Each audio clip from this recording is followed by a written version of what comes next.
The Hollywood Reporter just did an interesting article asking screenwriters if they thought AI was going to take their jobs. And they did an interesting experiment where they plugged in a couple ideas into AI and had AI generate a log line. And the log line, you need a good log line. The log line sells the project. The log line tells the writer what the movie or TV show is about. If you don't have a good log line, you're not going to have a good movie. So they didn't ask ChatGPT to write the movie, just come up with a decent log line. And I believe they failed terribly.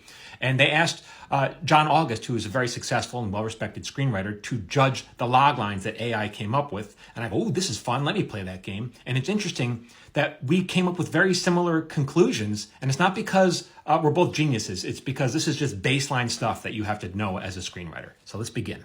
So the input was Die Hard meets You've Got Mail. So that's just pairing up two different movies, like a 4-year-old could do that. And ChatGPT came back with this logline. When a group of terrorists take over a high-end Manhattan department store on Christmas Eve, a scrappy small business owner must team up with a tough cop to take them down and save the day, all while trading banter and flirting over email.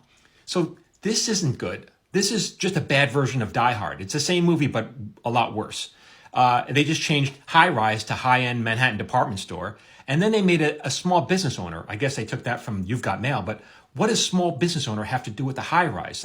A department store. If anything, it should be like a rich socialite who's shopping there now has to get their hands dirty fighting terrorists. Or maybe a perfume salesman, like working there, has to fight terrorists. And that would be incongruous. But this is just going to make for a movie that's disjointed. Like, what does A have to do with B? Nothing. So sorry, ChatGPT, you fell on this one.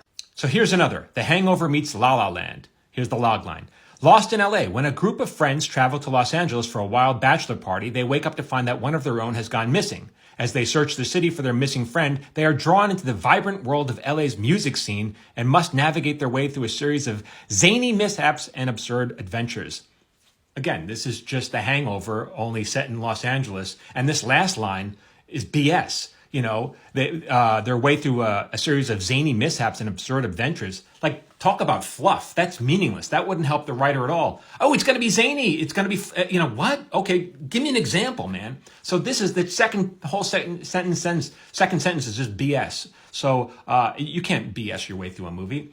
Anyway, there's another one. Go check out the article. It's interesting. A lot of people, I think, are saying that they're coming for my job. Well, maybe that's the case, but I'll be long retired by then, by the time they make this thing work. As for right now, I'm not impressed. Sorry. Maybe you want to watch that movie. I don't want to watch that movie. I'm not going to suffer through it. My time is more valuable. Go check out the article. It's interesting, though.